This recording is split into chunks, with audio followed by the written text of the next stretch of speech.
नमस्कार दोस्तों। तो आज हम क्लास 8 के नागरिक शास्त्र का सबसे महत्वपूर्ण चैप्टर भारतीय संविधान पढ़ने जा रहे हैं। इस वीडियो में हम न सिर्फ इसके कॉन्सेप्ट को समझेंगे बल्कि महत्वपूर्ण पॉइंट्स को याद करेंगे और वो भी ट्रिक्स के साथ। तो चलिए शुरू करते हैं ये चैप्टर को।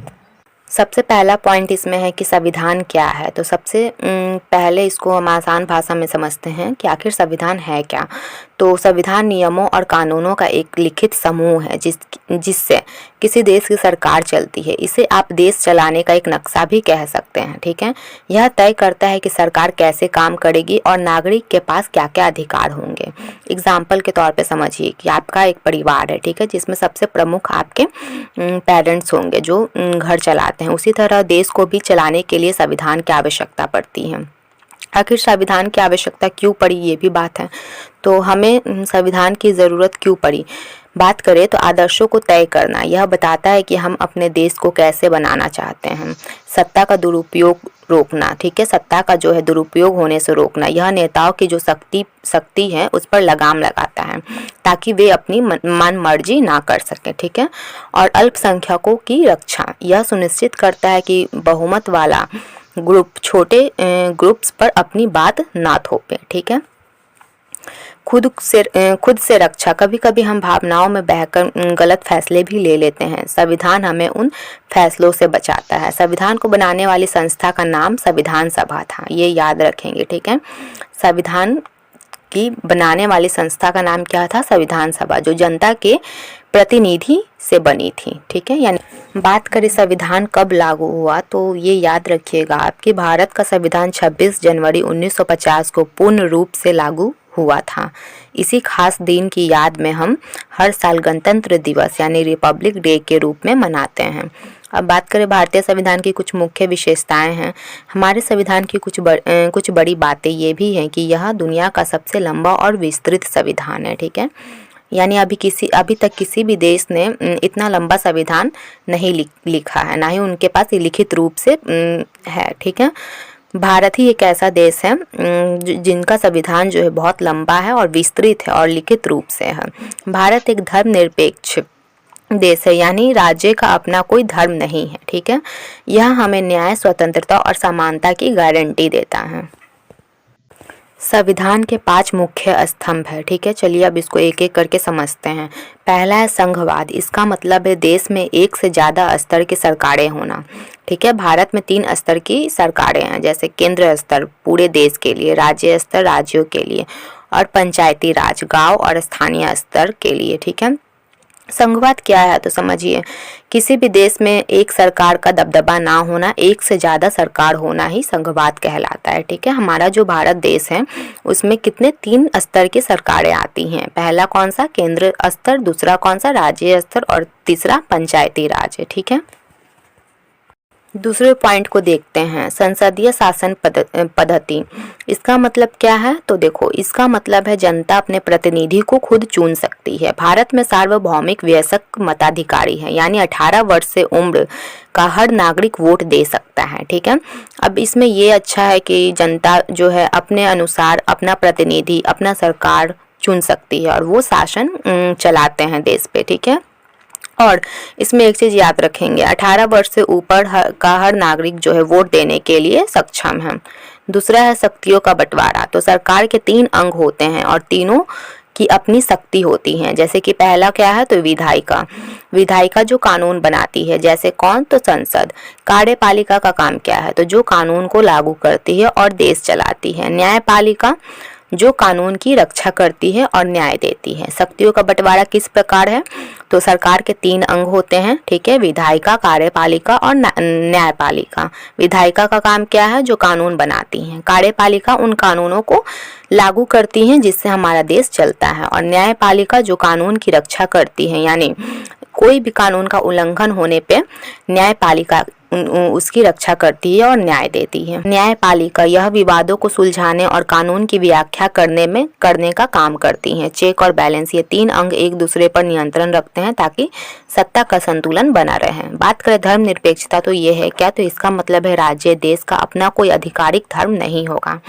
राज्य सभी धर्मों को समान सम्मान देगा और किसी को भी बढ़ावा नहीं देगा। यानी राज्य किसी भी एक धर्म को कोई बढ़ावा नहीं देगा। सभी लोग अपने अनुसार अपने अपने धर्म को मानते हुए स्वतंत्र रूप से अपने धर्मों का पालन करेंगे।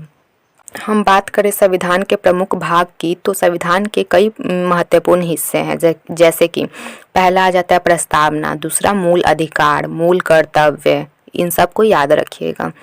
प्रस्तावना से शुरू करें तो संविधान की प्रस्तावना ही भारतीय लोकतंत्र का भावबोध है।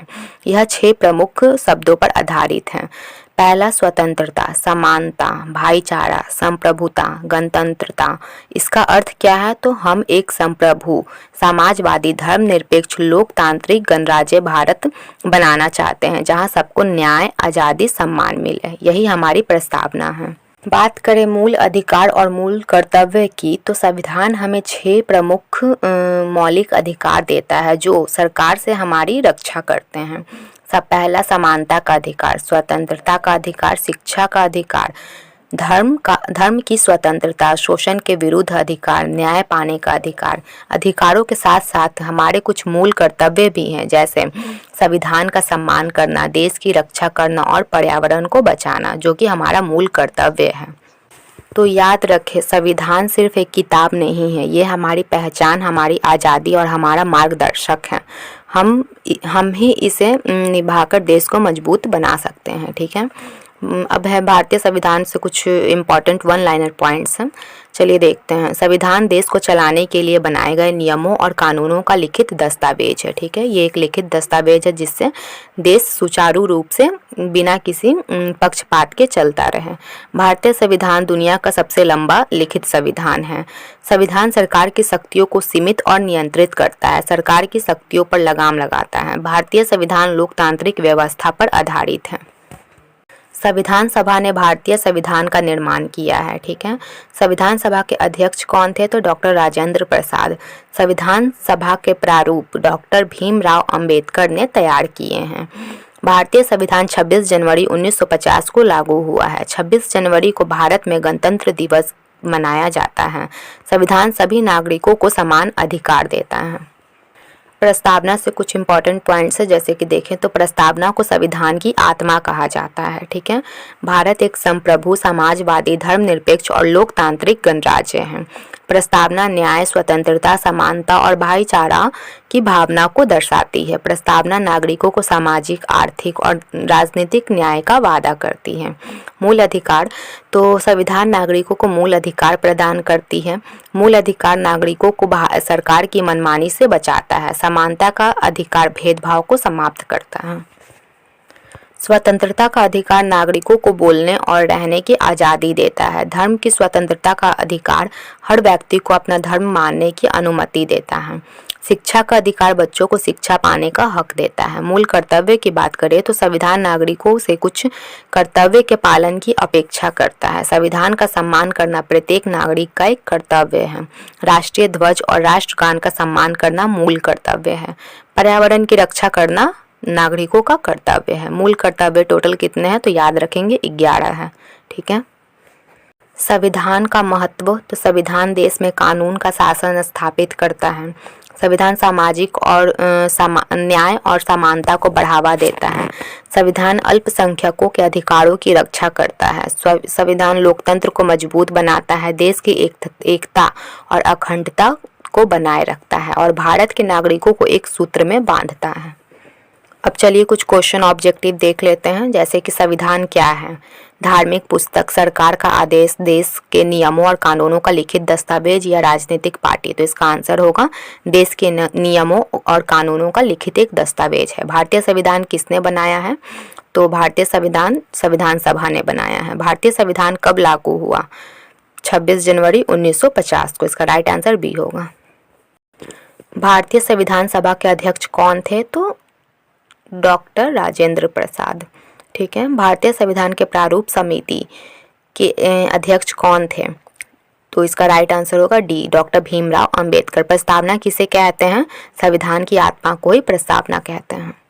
भारत कैसा देश है? तो भारत एक समाजवादी, धर्मनिरपेक्ष, लोकतांत्रिक गणराज्य हैं। संविधान किसे अधिकार देता है? सभी नागरिकों को। मूल अधिकारों का मुख्य उद्देश्य क्या है? तो मूल अधिकारों का मुख्य उद्देश्य नागरिकों की रक्षा करना है। संविधान नागरिकों से क्या अपेक्षा करता है? तो कर्तव्यों का पालन। ठीक है। अब कुछ मेमोरी ट्रिक है जो कि आपके स्क्रीन बोर्ड पे है, जो आप देख लीजिएगा, अपने हिसाब से याद कर सकते हैं।